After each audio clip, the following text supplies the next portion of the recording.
پارتی و یەکێتی بۆ جاری هەشتم تەمەنی پەرلەمانی کوردستان درێژ دەکەنەوە بەهۆی ترسیان لە هەڵبژاردن. پارتی و یەکێتی بۆ جارێکی دیکە تەمەنی پەرلەمانی کوردستان درێژ دەکەنەوە.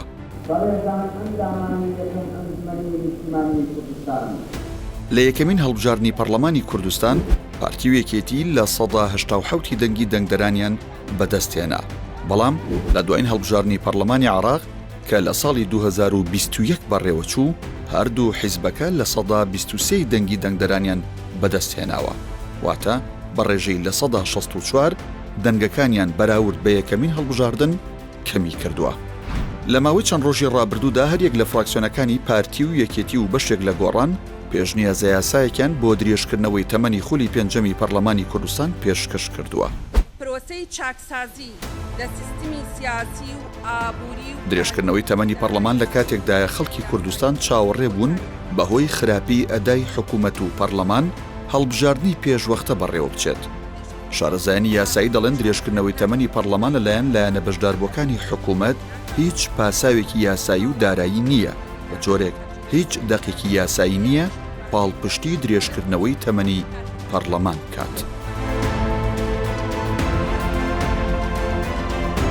زانیاریە ڕۆژنامەوانیەکانیش ئاماژە بەوە دەکەن بەهۆی کێشە نێوخۆیەکانی پارتی و یەکێتی هەڵبژاردن دوا دەخرێت، بە جۆرێک باڵی سەرۆکی حکوومەت لە نێو پارتی لەگەڵ دواخستنی هەڵبژاردنە بۆ پێی ناکۆکی قوڵ لەسەر ئەنجامەکانی کۆنگرەی چواردەی پارتی هەیە کەوا بڕیارە بەم نزیکانە ببەسترێت. جگەلەوەش پێیان وایە بەهۆی بەرزبوونەوەی نرخی نەوت حکوومەت دەتوانێت تا هەڵبژاردن هەندێک پرۆژە ئەنجام بدات.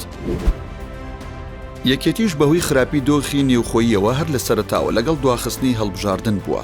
درێژکردنەوەی تەمەنی پەرلەمان بەدەستکەوت بۆ خۆی دەزانێت. هەرچی بزوتنەوەی گۆڕانیشە کە لە خولەکانی پێشوودا لە پاڵ کۆمەڵ و یەکگرتو دژی درێژکردنەوەی تەمەنی پەرلەمان بوو، ئەم جارە دەنگ بە درێژکردنەوەی تەمەنی پەرلەمان دەدات بۆ ماوەی ساڵێک. لە کاتێکدا لە 2009 نەوشیروان مستەفا لەسەر درێژکردنەوەی تەمەنی پەرلەمان بۆ مانگێک لە دادگای فیدراڵی سکاڵای تۆمار کرد.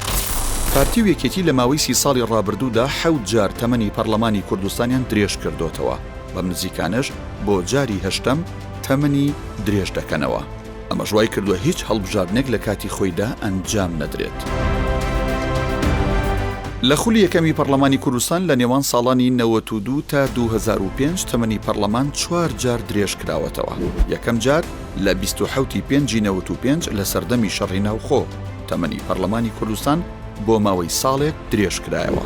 دواتر بۆ جاری دووەم لە 3/6/96 تەمەنی پەرلەمان بۆ 3 مانگ درێژ کرایەوە.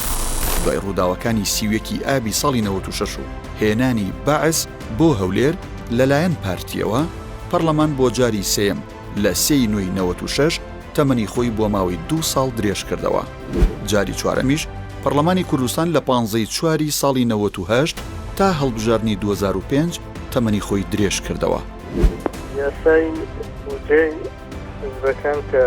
لە خولی دووەمیش پەرلەمانی کوردستان لە 13/5/2009 بۆ جاری پێنجەم بە دەنگی پەرلەمانتارانی پارتی و یەکێتی تەمەنی خۆی درێژ کردەوە.